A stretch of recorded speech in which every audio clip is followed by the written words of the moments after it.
भाव से युक्त हुए, अब उनको बिछोड़ना पड़ेगा, तो दोनों अपने प्राण त्याग देते हैं, बिछोड़ना पसंद नहीं करते। देखो छोटी छोटी बातों में मृत्यु का भय खत्म हो गया, और तुम भगवान के दास हो, सच्चिदानंद प्रभु की उपासना करते हो, तुम्हें मृत्यु का भय रह जाएगा, मतलब अभी लक्ष्य दृढ़ नहीं हुआ। क्षुधा पिपाशा भगवद आश्रित है, जब जहां जैसे आनंद ही आनंद है, क्योंकि हम भगवद आश्रित है, चाहे गृहस्थ हो चाहे विरक्त, जो भगवत आश्रित है। देखो सुदामा जी गृहस्थ में थे, बच्चे सब, कई कई दिन भिक्षान्न नहीं मिलता, तो तुलसी दल अर्पित करके चरणामृत के साथ उसी में जय श्री कृष्ण आनंदित रहते। परिणाम हुआ लोकाधिपति भगवान मानो एक लोक की संपत्ति पूरी एकत्रित कर दी, ऐसी सुदामापुरी। सुदामा जी उस समय भी हर्षित नहीं हुए, नहीं आपने जो मुझे अंदर की संपत्ति दी, अपना प्रेम, मैं उससे संतुष्ट हूं, आपकी इस बाहरी संपत्ति से मेरा कोई संबंध नहीं। ये 6 उर्मियां नष्ट हो जाती है। जो धाम का आश्रय लेकर धामी राधा माधव की शरणागति दासत्व भाव को, असलियत में दासत्व भाव को स्वीकार करता है। अब उस इतना ही नहीं, बोले प्रेमामृताब्धेर भृताम, उसके हृदय में प्रेम का प्रादुर्भाव कर देते हैं। ये दुर्लभ बात है। अब वो प्रेमामृत सागर जहां उसके हृदय में तरंगायमान हुआ, तो उसकी तरंग है लीला, प्रियालाल की लीलाएं। अब वो उन लीलाओं के चिंतन में, देखने में इतना डूब जाता है कि अपने आप को भी लीला में पाता है। यह है सबसे बड़ी उपलब्धि, भावदेह की प्राप्ति होकर लीला में प्रवेश पा जाना। यह सब दासत्व से प्राप्त होता है, शरणागति से प्राप्त होता है। अपने लोग शरणागत कहलाते हैं, पर शरणागति के मार्ग में हम नहीं चल पा रहे, हम उनके प्रतिकूल चलते हैं। जबकि श्री कृष्ण अनुकूल लेन प्रतिकूलस्य वर्जनम, प्रतिकूलता त्यागनी चाहिए। हमें क्या अपने प्रभु का ऐसा भरोसा नहीं है कि वो हमारे लिए जो विधान कर रहे हैं बहुत मंगलमय विधान कर रहे हैं, फिर क्यों हम प्रश्न करें प्रभु से कि हमारी ऐसी व्यवस्था होनी चाहिए? वो अज्ञानी है क्या? अरे महालक्ष्मी पति, एक संकल्प से अनंत ब्रह्मांडों का सृजन करने वाले, और हम उनके दास हैं। यदि वो मुझे ऐसी परिस्थिति दिए तो है कोई मंगल विधान, विश्वास मान लीजिए। हम याचना ना करें, और अगर याचना करनी ही है तो केवल अपने प्रभु से करें, अन्य किसी से याचना ना करें। चलते हैं, श्री भगवान अर्जुन जी को उपदेश किया 2 बातों का। एक तो सांख्योग ज्ञान, जब अर्जुन जी को शोक हुआ कि मैं कैसे इनको मारूं, ओठ सूखने लगे, शरीर कांपने लगा, उतर कर भगवान के चरणों के समीप खड़े हो गए। कहा मैं युद्ध नहीं करूंगा, मैं इनको कैसे मारूं?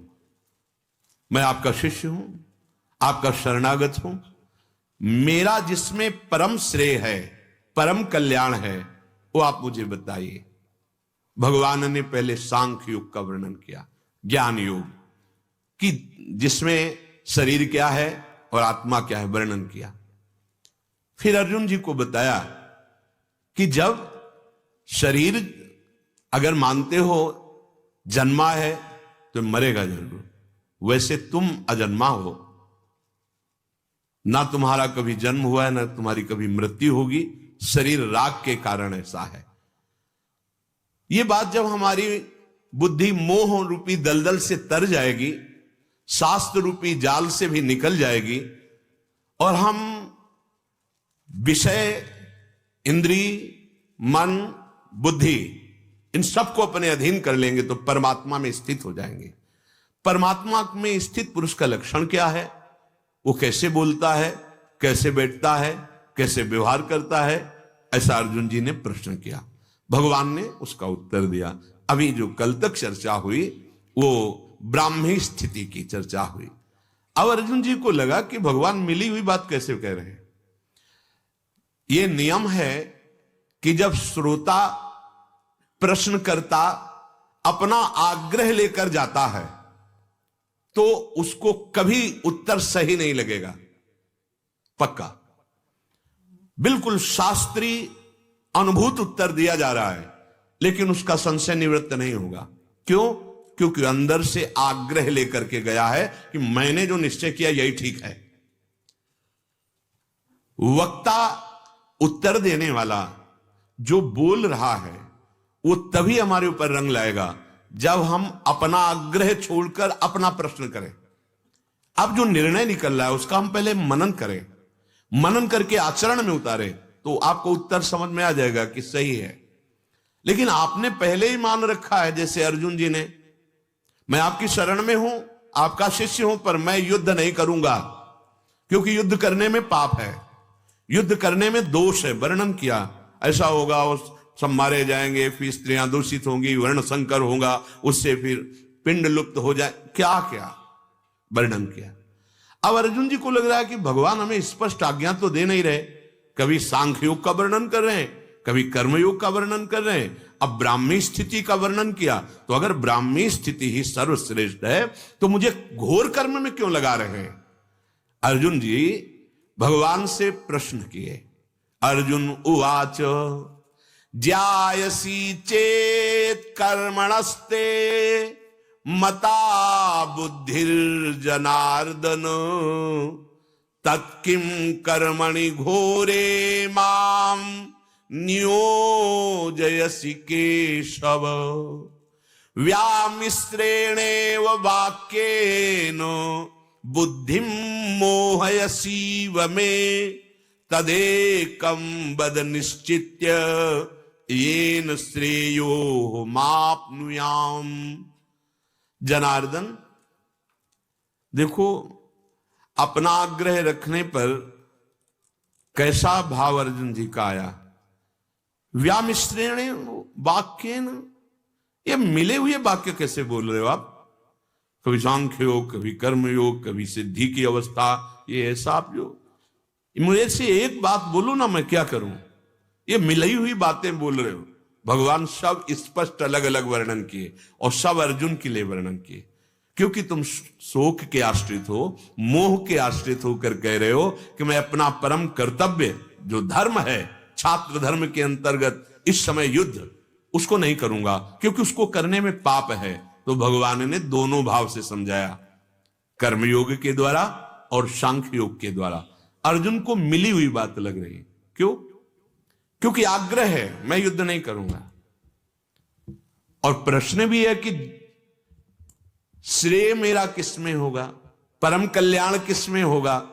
भगवान बता रहे हैं, पर अर्जुन जी को लगा कि भगवान मिली हुई बात कह रहे हैं, साफ साफ बात नहीं कह रहे। तो कहा, हे जनार्दन, यही प्राय होता है, जब हम अपना आग्रह रख करके जाते हैं और फिर प्रश्न करते हैं तो जब उत्तर होता है तो समझ नहीं आती, क्योंकि समझ में तो तुम्हारा आग्रह बैठा है। आग्रह दुराग्रह छोड़ करके, प्रणति हो करके, बिल्कुल श्रद्धा विश्वास करके सुनो तो अक्षर अक्षर का आपको साक्षात्कार हो जाएगा, अनुभव हो जाएगा। अर्जुन जी ने कहा, हे जनार्दन, अगर आप कर्म से ज्ञान को श्रेष्ठ मानते हैं तो फिर मुझे घोर कर्म में क्यों लगा रहे हैं, युद्ध में? ये आप मिले हुए से वचन बोलकर मेरी बुद्धि को मोहित कर दिए।